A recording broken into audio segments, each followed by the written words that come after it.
மக்கள் அனைவருக்கும் வணக்கம். காவல்துறை சமீப காலமாக செய்யக்கூடிய வேலை என்ன அப்படின்னா, விஜய் அவர்கள் கரூர் போய் அந்த சம்பவம் நடந்துச்சுல, அதற்கப்புறம் செய்கிற வேலை என்ன அப்படின்னா, விஜய் ரசிகர்லாம் எங்கே இருக்காங்க அவங்களை தேடி பிடி.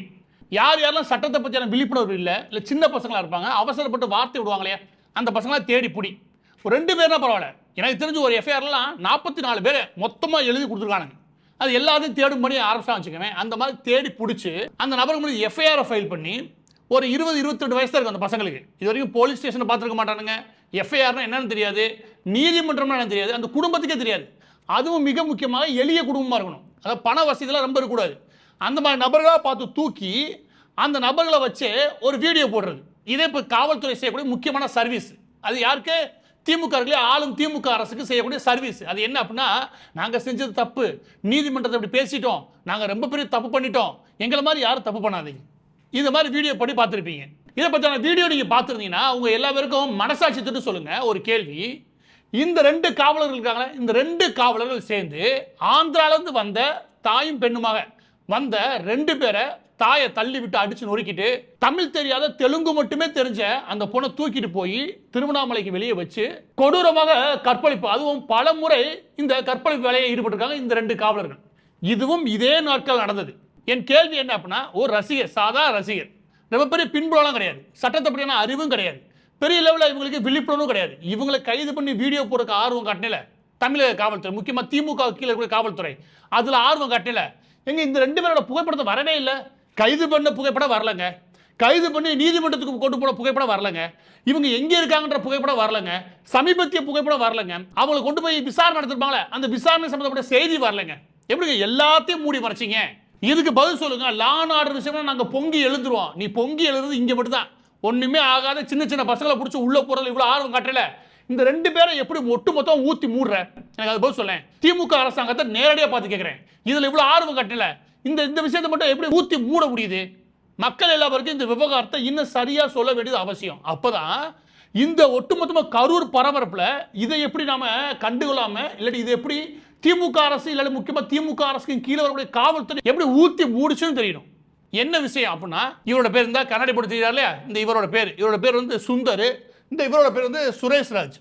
இவங்க திருவண்ணாமலையில் நெடுஞ்சாலையில் வரக்கூடிய வாகனங்களை இதை பரிசோதனை பண்ணுறதுக்கான வேலையில் ஈடுபட்டிருக்காங்க. அப்படி ஈடுபடும் போது நைட்டு ஒரு வாகனம் வந்திருக்கு. அந்த வாகனம் என்ன அப்படின்னா, அந்த வாகனம் ஆந்திராவுடைய ஸ்ரீகாளஹஸ்தி அப்படின்ற பகுதியிலிருந்து கிளம்பி வருது. அது ஒரு காய்கறிகள் கொண்டு வரக்கூடிய ஒரு வாகனம் வச்சுக்கோங்க. அந்த வாகனத்தை இடமறிக்கிறாங்க. இப்ப இந்த சம்பவத்துல பாதிக்கப்பட்ட பெண்ணுன்னு ஒருத்தர் இருக்காங்களே, இந்த பெண், அதாவது ஒரு 22 வயது ஆகக்கூடிய இந்த பெண், அவங்க இந்த ஸ்ரீகாளஹஸ்தி பகுதியை சேர்ந்தவங்க. இவங்க என்ன பண்றாங்கன்னா, அந்த குறிப்பிட்ட தேதியில, அந்த 4 நாட்களுக்கு முன்னே குறிப்பிட்ட தேதியில அவங்களும் அவங்களுடைய அம்மாவும் சேர்ந்து, அம்மாவுடைய தம்பி இருப்பார், அவர் டிரைவரா இருக்காரு, இது காய்கறி வண்டிகள் கொண்டு போறாங்க. அந்த குறிப்பிட்ட காய்கறி ஏற்றக்கூடிய வண்டியில் ஏறி திருவண்ணாமலைக்கு சாமி கூடி வரத பிளான். அவங்க தம்பி போறாரு, எனவே அதோட சேர்ந்து நம்மள போயிட்டு வந்தா செலவு மிச்சம். ஏன்னா ஒரு மிடில் கிளாஸ் அப்படிதான் யோசிக்க முடியும். அதில் கிளம்பி ஒரு 150 கிலோமீட்டர் தாண்டி திருவண்ணாமலைக்கு வந்து வராங்க. திருவண்ணாமலைக்குள்ள அந்த வண்டி நுழையும் போது சுமார் இரவு 2:30க்கு அந்த வண்டி நுழையும் போது இந்த 2 காவலர் இருக்காங்களே, இந்த 2 காவலர்கள் தடுத்து நிறுத்துறாங்க அந்த வாகனத்தை. நிறுத்தும் போது அந்த 55 வயது ஆகக்கூடிய அந்த பெண் தெலுங்குல தான் சொல்றாங்க, புரிய வைக்க முயற்சி பண்றாங்க. அவங்களோட தம்பியும் சேர்ந்து புரிய வைக்க முயற்சி பண்றாங்க. என்ன அப்படின்னா, நீங்க ஹைவேல போன எதுக்கு ஊருக்குள்ள வரீங்க? ஊருக்குள்ள வரதுக்கு காரணம் என்னன்னா, இவங்களை கொண்டு போய் கோவிலில் இறக்கி விட்டுட்டு நான் அப்படியே காய்கறி போட போயிடுவேன், இல்லை நான் மெயின் ரோட்ல போயிட முடியும், எனவே உள்ள கொண்டு போய் நான் கோவில் பக்கத்தில் இறக்கி விட்டுறேன் அப்படின்னு சொல்றாரு. அதுக்கு அவரை மிரட்டி நீ வண்டி எடுத்துட்டு போ. அவர் விட்டு போறதுல ரொம்ப தயக்கம் இருந்திருக்கு. இருந்தாலும் நாங்கள் கொண்டு போய் போறோம், நான் கூட இவங்க விட்டுட்டு போயிடுறோம், நீ கிளம்புடா அப்படின்னு சொல்லி அனுப்பி விட்டுறாங்க. கிளம்புடான்னு அனுப்பி விட்டுட்டு இந்த 2 காவலர்கள் என்ன பண்றாங்க அப்படின்னா, அந்த தாய், அதுக்கப்புறம் அவங்களோட பெண் இருக்காங்களே, அவங்களோட வயசு 22, இவங்க ஏற்றிக்கிட்டு திருவண்ணாமலை நோக்கி போறதா சொல்லிட்டு அப்படி கொண்டு போகும்போது திடீர்னு வேற ஒரு பக்கம் திருப்புறாங்க. அந்த இடத்துல என்னன்னு கேட்க போய் அந்த தாய் இருக்காங்க 55 வயசு, அவங்களுக்கு 4 அடிச்சு கீழே தள்ளி விடுறாங்க. அதுக்கப்புறம் அந்த பெண்ணை தூக்கிட்டு போய் ஆள்லாத இடத்துல வச்சு எனக்கு பகல் முழுவதும் அந்த பொண்ணை ஒட்டு மொத்தமாக சீரழிக்கிறாங்க. நடந்து முடியுது, அங்கே ஆள் நடமாட்டம் தெரிஞ்சதுமே அங்கேயும் தப்பிச்சு ஓடிடுறாங்க. இந்த பாதிக்கப்பட்ட 2 பேரும் மொழி தெரியாத நிலைமையில ரொம்ப காயத்தோட பக்கத்தில் இருக்க செங்கல் சூளை ஒன்று இருக்குது, அங்கே வராங்க. அந்த செங்கல் சூளை இருக்கிற நபர்களை பார்த்து தான் அவங்களுக்கு தண்ணி கொடுத்து என்னாச்சு ஏதாச்சுன்னு கேட்கும்போது தான் அவங்களுக்கு ஏறக்குறைய புரிய வருது. அப்போ பாமக கட்சியுடைய மாவட்ட செயலாளர் ஒருத்தருக்கு ஃபோன் பண்ணி, ஏன்னா அது அவருடைய செங்கல் சூளை, அதுக்கு வர சொல்றாங்க. அவர் தான் இவங்களை மீட்டு 108, அதாவது ஆம்புலன்ஸ்ல அனுப்பி வைக்கிறாரு, காவல்துறைக்கு புகார் கொடுக்குறாரு. இதுக்கப்புறம் தான் இது வழக்கு பதிவுக்கு வருது. வழக்கு பதிவுக்கு வந்த அடுத்த செகண்டுங்க எப்படி பேக் பண்ணி முடிக்கிறது, இதெல்லாம் நீங்கள் காவல்துறை கவனிக்கணும். இது வரைக்கும் சம்பவம். இந்த சம்பவங்கள் எப்படி அணுகப்படணும் அப்படின்னா உடனடியாக நீங்கள் யாருக்கு தெரிவிக்கணும் அப்படின்னா மீடியாவுக்கு தெரிவிக்கணும். எந்த மீடியாவுக்கும் தெரிவிக்கல. கப்பு சுப்புன்னு கண்ணுங்காது வச்ச மாதிரி இந்த வேலையை தீவிரமாக காவல்துறை ஈடுபடுது. எப்படி இந்த 2 பேரையும் அந்த குறிப்பிட்ட விஷயத்துக்காக கூப்பிட்றாங்க, ஆமான்னு ஒத்துக்கிறாங்க, கொண்டு போய் நீதிமன்றத்தில் ஆஜர்படுத்திட்டு சிறையில் அடைச்சிடறாங்க. இது யாருக்குமே தெரியவே தெரியாது. இது யாருக்குமே தெரியாது. அடைச்சிடறாங்க. இதை விட பெரிய கூத்துறனா அந்த பாதிக்கப்பட்ட பெண்களே அவங்க நின்றதுலேயே நீ பார்த்து கிளம்புங்கம்மா, நாங்கள் எதாவது நடவடிக்கை எடுக்கணும் அப்படின்னு சொல்ல மொழி தெரியாத அவங்க இங்கே உட்காந்து என்ன போராட்டம் நடத்துவாங்க. அதை விட ரொம்ப முக்கியம் ஒரு மிடில் கிளாஸ் என்ன செய்வான், அவங்க என்ன பண்ணுறாங்க, அவங்க ஊருக்கு அனுப்பி விட்டுறாங்க. இது நடக்கூடிய மிகப்பெரிய தவறு என்ன தெரிஞ்சுக்கோங்க. திருவண்ணாமலை எஸ்பி சுதாகர் இருக்கார் இல்லையா, இவர் பண்ணுறது இவர்கிட்ட தான் அந்த புகார் போகுது. இவர் தான் இரவு கண்ணும் காது வச்ச மாதிரி முடிச்சதான் எங்களுக்கு தெரியுது. இவர் செய்யக்கூடிய தவறு என்ன அப்படின்னா முதலாவது பாதிக்கப்பட்ட பெண் இருக்கு இல்லையா, இப்படி நீங்களே போயிட்டு வாங்க அனுப்ப முடியாது. கூடுதலாக காவலர்களை வச்சு இல்லாட்டி நாம தான் கொண்டு போய் விடுறோம். அதுக்கு முன்னாடி அந்த பெண் மனதளவில் எந்த அளவுக்கு பாதிக்கப்பட்டிருக்காங்க, அந்த பெண்ணுக்கு என்ன மாதிரி சிகிச்சைகள் தேவை, அந்த பெண்ணுக்கு என்ன மாதிரி சிகிச்சைகளை மருத்துவர்கள் பரிந்துரை பண்ணுறாங்க, எவ்வளோ நாள் எப்படியா வைக்கணும், அதுக்குள்ளே நம்ம எப்படி ஆதாரங்களை திரட்டணும், அவங்கள வச்சு வாக்குமூலங்கள் எப்படி வாங்கணும், இது எல்லாத்துக்கும் ப்ராசஸ் ஒரு பெரிய ப்ராசஸ் இருக்குது. அவங்க முழுமையாக பாதுகாப்பு வட்டத்தில் கொண்டு வர்றது முதலாவது கடமை யார், மாவட்ட கண்காணிப்பாளருக்கு. அதை செஞ்சாருன்னா கிடையாது. நீங்களே பார்த்து போயிட்டு வாங்க அனுப்பி விடுறீங்கன்னா, ஏன்னா திருவண்ணாமலைக்கு வந்து உங்க பர்ஸையா தொலைச்சிட்டாங்க இல்லை பர்ஸை அடிச்சிட்டாங்க. நீங்கள் நான் கேட்குறேன், நீங்களா போயிட்டு வாங்க அனுப்பி விட்டுருக்கீங்களே, உங்களுக்கு வெக்கமா இல்லை? ஏன் அனுப்பி விட்டானு சொல்லவா? ஏன்னா இந்த மாதிரி ஒரு நடவடிக்கைக்கு போகணும்னு வச்சுக்கோங்க, இங்கே மகளிர் ஆணையம்னு வரும், என்ஜிஓ உள்ள வரும். இந்த 2 உள்ள வச்சுக்கோங்க, உடனடியாக செய்திகளுக்கு இந்த செய்தி கசியறதுக்கு வாய்ப்பு உண்டு. செய்தி கசிஞ்சு என்ன ஆகும், ஆளும் திமுக அரசுக்கு கெட்ட பேர் வந்துடும். இதுதான் உண்மை. இந்த காவல்துறை நடவடிக்கை என்ன அப்படின்னா ஆளும் திமுக அரசுக்கு எந்த கெட்ட பேர் வந்துடக்கூடாது. எனவே இதை எப்படியாவது கண்ணுங்கால் வச்சு முடிச்சிருக்கேன். அவங்க முடிக்க என்ன பண்ணணும், பாதிக்கப்பட்ட நபர்களை கைது பண்ணி ஆச்சமா நீங்க போயிட்டு வாங்க இப்படின்னு பார்த்து அனுப்பி விட்டுறீங்களே, உங்களுக்கு ஈவு இறக்கம் இருக்கா? இதே உங்க வீட்டில் இருக்கக்கூடிய பெண்கள் நடந்தா இந்த மாதிரி அனுப்புவீங்களா? இதுல காவல்துறையுடைய செயல்பாடு எவ்வளவு அருவருக்கத்தக்க நம்ம எப்படி புரிஞ்சுக்க முடியுது அப்படின்னா அவங்களை அனுப்பி விட்டது மட்டும் கிடையாது, இந்த 2 நபர்களை கைது பண்ணதை முழுமையாக மறைச்சது. அவங்க கைது பண்ணப்பட்ட நாள், இடம், இது எதுவுமே யாருக்குமே தெரியாது. கைது பண்ணி வந்திருப்பீங்களா, அப்போ வாக்குமூலம் ஒன்று சேகரிச்சிருப்பீங்களா, அந்த வாக்குமூலம் சேகரிக்கும் போது எந்த ஒரு தடையும் இல்லாமல் உள்ள வச்சு அழகாக பேக் பண்ணி அனுப்பியிருக்காங்க. அதுக்கப்புறம் நீதிமன்றம் போகும்போது கண்டிப்பாக லீக் ஆகும். அந்த நீதிமன்றத்தை எப்படி நைட்டாக முடிச்சானே தெரியல, நீதிமன்றத்தில் முடிச்சு கச்சிதமாக இவங்க ஜெயிலுக்கு போயிட்டாங்க. இப்போ ஏன் கேள்வி என்ன அப்படின்னா இவங்களை மீண்டும் எடுத்து விசாரணைன்னு ஒன்று இருக்குது.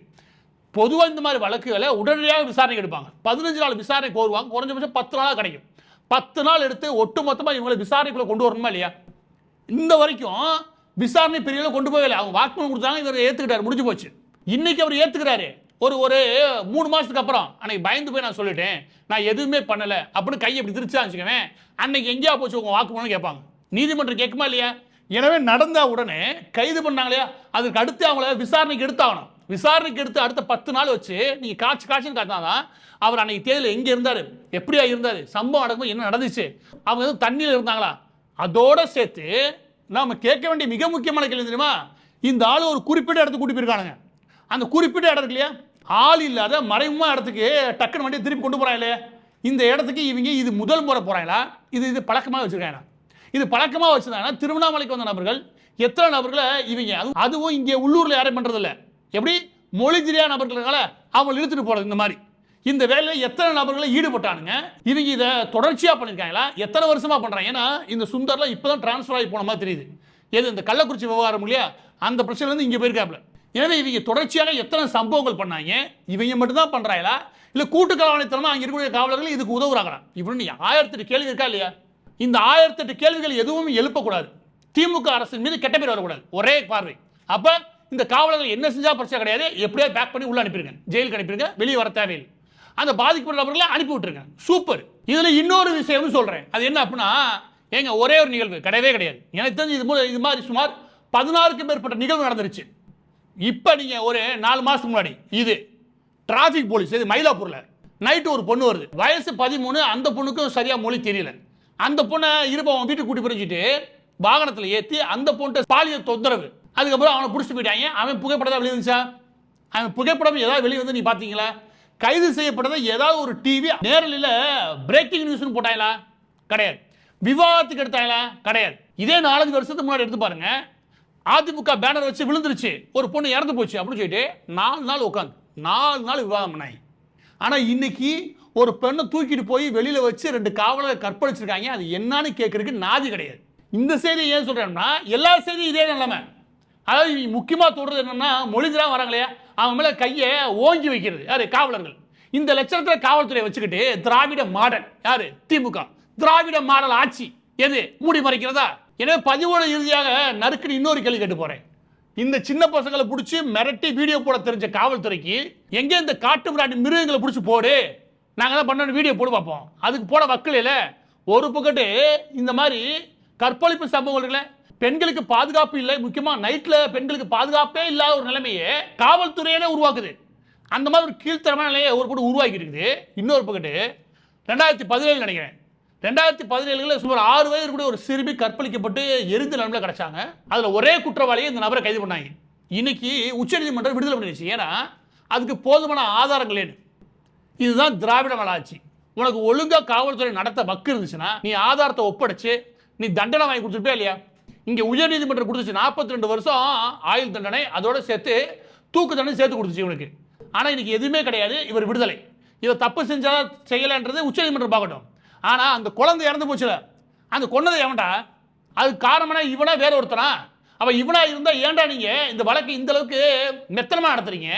அப்போ இந்த மாதிரி ஒரு காவல்துறை ஒரு போட்டு கற்பழிப்பு நாங்களே பண்ணுவோம், இன்னொரு போட்டு நடக்கிற சம்பவங்களுக்கு நாங்கள் ஆதாரங்களை திரட்டி சாட்சிகளை உருவாக்கி தண்டனை வாங்கி கொடுக்குறதுலையும் மெத்தனமாக இருப்போம். ஆனால் எங்களுக்கு இதெல்லாம் முக்கியம் இல்லை. விஜய் ரசிகர் 4 பேர் மாட்டினானா அவனை அடித்து வீடியோ வாங்கி போட்டு நாங்கள் திமுகவுக்கு சர்வீஸ் கொடுப்போம். இது காவல்துறையாக இருக்கிறேன். இதையெல்லாம் பேசுறதுக்கு மீடியாவுக்கு வாய் இல்லைன்னா நீங்கள் வேற தொழில் பார்க்க போடுங்க. இதை ஒரு திராவிட மாடல் ஆட்சி நீ பெருமையாக சொல்லிக்கிறேன்னா நீ இந்த வெக்கப்படணும்.